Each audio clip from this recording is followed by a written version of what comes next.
Memang saya lihat ya pemerintah Jokowi itu sangat fokus ya untuk kita swasembada pangan. Nah, kalau bicara mengenai pernah dulu zaman Soeharto kan, tapi swasembada beras. Kalau kita katakan sekarang kita sebenarnya sudah berswasembada beras atau ini definisi swasembada ini juga mungkin harus kita clear dulu ya. Ada swasembada beras, tapi juga kita bercita-cita swasembada pangan. Jadi selain beras kan banyak lagi kebutuhan pangan yang kita harus kuasai lah. Nah, ini perlu kami sampaikan apa sih arti swasembada? Ya, kesepakatan FAO swasembada itu kalau impor 10%.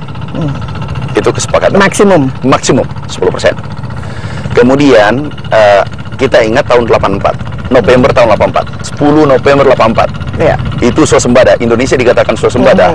Dan harus diingat, penduduk Indonesia waktu itu 100 juta lebih. Sekarang 2 kali lipat. 260 juta gitu. 2 kali lipat. Nah, waktu itu aku ingat impornya 414 ribu ton. Sudah dikatakan swasembada. Dan penduduk hanya 100 juta lebih. Sekarang 2 kali lipat. Nah, kita harus fair juga. 2016 tidak ada impor. Yang masuk adalah limpasan 2015. Tapi ingat, 2015 terjadi El Nino terbesar sepanjang sejarah. 2016 tidak ada impor. Ada yang tercatat tetapi itu limpasan dari 2015. 2017 tidak ada impor. Dan kita bisa memberi bisa menyiapkan pangan untuk bangsa kita sendiri. Tapi ada yang menarik. Jadi jangan seakan-akan pertanian hanya beras. Kami mengelola 460 komoditas. Cabai aja 5. Cabai keriting, cabai merah, cabai hijau, ini harus dijaga 24 jam. Terkadang hanya dipahami pertanian hanya beras. Ini yang harus kita luruskan. Tapi kan harus ada prioritas ya. Tidak mungkin kita berswasembada 400-nya. Jadi apa kira-kira yang menjadi prioritas Menteri Pertanian ya untuk kita pastikan berswasembada lah, kita mengurangi impor, bahkan kalau bisa kita mengekspor produk-produk itu. Ini capaian kita yang baru-baru, ada yang menarik. Jagung. Jagung bukan swasembada, sudah berdaulat, kita ekspor. Dulu 2014 kita impor jagung 3,5 juta ton, setara dengan 10 triliun. Sekarang kita sudah ekspor. Dan diakui oleh banyak negara. Dunia mengakui bahwa hal itu benar adanya. Karena kebijakan Bapak Presiden tepat. Tapi how-nya itu mungkin lebih penting ya. Kenapa apa yang diubah, apa yang ditransformasi lah sehingga kita bisa melakukan itu. Yang pertama adalah kita melakukan integrasi antara sawit dengan jagung. Dulu di tengah sawit tidak boleh ditanami apa-apa, hanya tumbuh rumput. Kita tanami jagung. Tapi yang paling penting adalah ada kebijakan dari Bapak Presiden yang luar biasa, yaitu menetapkan harga terendah, harga yang menguntungkan petani, yaitu Rp3.150 per kilo. Dulunya terkadang harga, kalau panen puncak harga hanya 1.500. Nah, sehingga petani berproduksi, ramai-ramai berproduksi. Petani sederhana, beri ruang untuk untung, dia berproduksi. Contoh jagung, kita ekspor, menyelamatkan devisa 10 triliun. Kalau 3 tahun, 4 tahun berturut-turut, itu 40 triliun kita selamatkan. Apa-apa lagi yang penting kita berswasembada? Karena misalnya kita tahu tempe, harusnya kan kedelai kita juga istilahnya berswasembada lah di situ. Gitu. Jadi gini Mbak, memang kita harus selesaikan satu persatu. Kita kan fokus, anggaran kan terbatas. Berapa sekarang anggaran? Anggaran kami dulu pernah 34 triliun, turun menjadi 22 triliun. Jangan ada yang mengatakan bahwa anggaran pertanian itu turun dari pertama 34 triliun menjadi 22 triliun. Tapi yang menarik adalah produksinya naik.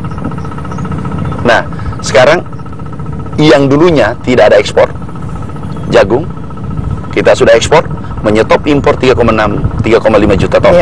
Itu 10 triliun. Kemudian kambing domba kita ekspor ke Malaysia.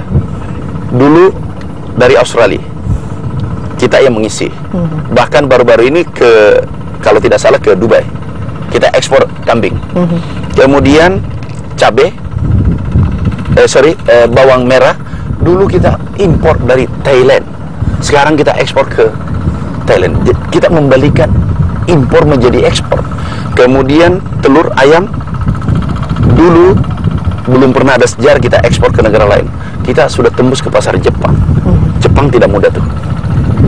Komoditas dari Indonesia tembus ke sana. Kemudian ada yang menarik disampaikan Bapak Presiden kemarin, manggis. Manggis kita ekspornya meningkat. Jadi sekali-sekali aku ditanya, Pak Menteri kapan lagi ekspor? Jangan impornya 100.000 ton. Ini yang dibahas. Tapi kita ekspor jutaan ton. Ini nggak pernah diangkat. Nah, ini pertanyaan kan berarti ada yang berubah, apakah dalam sistem memproduksinya atau mengelola manajemen dari pertanian itu sendiri. Ini selama 4 tahun ini, apa yang paling dirasakan lah perbedaannya, bagaimana kita memproduksi supaya ekspor itu justru kita bisa galakan dan impor itu kita kurangi. Contohnya tadi misalnya yang kita ternyata ekspor domba, kambing dan juga tadi manggis, buah-buahan. Ini kan berarti ada sesuatu yang diubah dalam memanage. Revolusi mental. Yang pertama dari dalam, internal. Revolusi mental adalah kita merubah seluruh regulasi yang menghambat, mempersulit contoh eksportir. Dulu 3 bulan ngurus izin, hari ini 3 jam. Itu perintah Bapak Presiden. Kami siapkan karpet merah bagi eksportir. Ya. Nah, satu. Sambil jalan. Satu. Yang kedua, kita mentransformasi pertanian tradisional menuju pertanian modern. Kita tidak mungkin bersaing negara lain tanpa melakukan transformasi dari tradisional menjadi modern. Nah, ini pasti ada tantangannya sendiri kan, mengubah mindset dari para petani itu sendiri. Nggak mudah. Tapi kita harus sabar. Kita harus sabar mengedukasi, mendampingi mereka. Makanya harus banyak di lapangan. Supaya, karena selalu Presiden sarankan, Pak Menteri, you selalu berada di sisi rakyat. Setiap keluhan petani, selesaikan dengan baik. Tentu tidak semuanya bisa puas, tetapi kita mencoba dan harus memberikan fasilitasi terus-menerus kan, pendampingan dan juga penyuluhan gitu. Tapi selain itu kan harus ada inilah istilahnya investasi yang lebih ditambah lah untuk meningkatkan produksi ini dan juga meningkatkan produktivitas dari para petani itu sendiri kan. Itu benar, Mbak Desi. Ini kami akan jadikan pertanian modern.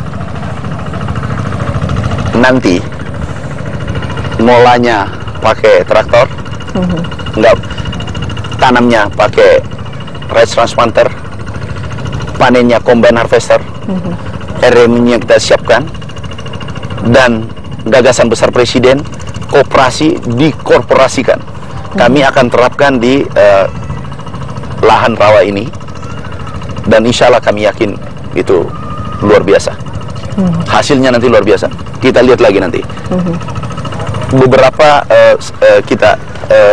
modernisasi pertanian kita sudah tunjukkan di Jawa Timur, Pulau Jawa lah.